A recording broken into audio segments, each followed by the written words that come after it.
Hey guys, just wanted to make a quick video this Sunday afternoon before I go in and start watching football for the rest of the day. My Lions are playing at Cincinnati today, so if you're not a Cincinnati fan, root on my Lions. We need to get this win and stay on top of the NFC North. So guys, I want to have just a quick conversation real quick. How many of you guys think 2025 right now is reminiscent to 2020? And what I mean by that is we haven't had the world shut down, but with the job losses, people just in financial having a lot of financial pain right now. Individuals being laid off, fired, companies shutting down, things of that nature. How many of you guys think what we're going through now is reminiscent to 2020? And what I want to basically say to you guys is that what I've done, I started investing, guys. I opened my Roth back in 2009, right? That's when I opened my Roth IRA with Vanguard, and we were still pretty much in the recession, 2008, 2009. And some individuals told me I was dumb for opening up a Roth in the middle of a recession. Let's just say, glad I didn't listen to those people.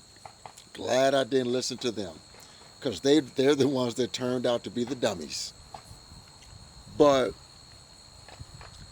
guys, you want to know why since 2009, well, I really didn't start thriving financially. I would say probably until 2015. That's when I really started thriving financially. And you want to know why I've been thriving financially, guys? It's because I've always been preparing for a world that I don't know is coming. Always been prepared for a world of the unknown. And although my grandfather never taught me about investing, because quite frankly, I never heard him ever mention it, invested in his life, but he always told me about savings. Always taught me about saving, and always having money for a rainy day. So I've always had a high savings rate. I've always saved money. And as I started making more money on my jobs, I've always increased my savings rate, because I've never wanted to be caught in a world that I don't know is coming. When COVID happened, me running a truck stop, we were essential workers. My ex-wife is a district manager for another travel stop company. So she had a high income, I had a high income, and we had no debt but our mortgage. And we also had a high savings rate together. So when the world stopped during COVID, nothing changed for us. Nothing changed. We just kept rocking and rolling.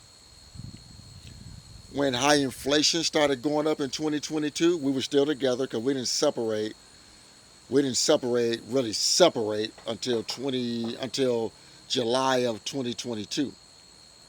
So when that happened, when inflation started spiking up, we were pretty much unaffected, because again, we had a high savings rate.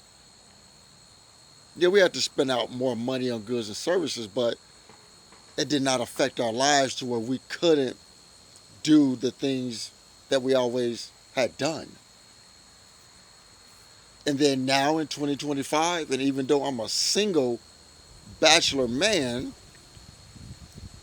my life still hasn't changed. I'm pretty much unaffected by inflation, high cost of living. If anything, my wealth has increased. My wealth has increased. It's a known fact. Long-term investors, our wealth has increased during the last 5 years, from COVID to now. Main thing is savings rate and investing rate. We haven't slowed up. We have kept the same momentum with our savings rate and our investing rates. And then one of the main reasons why individuals like me, not a whole lot of debt. Not a whole lot of debt, haven't suffered a job loss. Thank God I'm in an industry, my industry, and I'm not saying I'm 100% safe, but I'd probably be fired before I'm laid off. I'll probably be fired because we really don't do layoffs in my industry. You'll get fired or you'll get demoted. But very rarely do we do layoffs, especially at the management level. We may cut hours of the crew and things like that because sales go down, gas volume goes down, diesel volume goes down for the truckers. But very rarely do we lay off managers. You usually will get fired or get demoted before you get laid off. But that's why I've been able to increase my wealth, guys, because of my savings rate and my investing rate. Because I've minimized my debt levels. Guys, when you don't have that debt hanging around, man, it's amazing what you can accomplish when you don't have the debt hanging around your neck, when you're not weighed down by debt. Right now, the stock market continues to set records, continues to increase. But you got to understand one thing, guys. The stock market is not the economy. The stock market is betting on companies thriving and the growth of companies. And as long as those companies are thriving and growing, the stock market is going to keep growing. The economy could slow up. Spending can slow up amongst consumers. But as long as those businesses are still in business, they're still thriving, they're still making profits, investors are going to continue to build their wealth. Yeah, so guys, like I said, I've always prepared for a world that I don't know that's coming. We don't know what's coming 5 years from now, 3 years from now. But I'm going to make sure financially I am prepared, no matter what happens. I'm going to make sure I'm financially prepared for whatever happens. So guys, just take this talk as make sure you are preparing for a world that we don't see yet. For a world that's down around the corner, for a world that's down the street that we don't see yet. Make sure you are prepared financially for that world. Make sure you're prepared, guys, because only you can do that. Nobody else. So guys, just wanted to make this quick video just to talk to you guys real quick. Gonna go in and watch some football, prepare me some dinner in the crock pot. Make me some dinner, have a great evening, have a couple glasses of wine and chill out.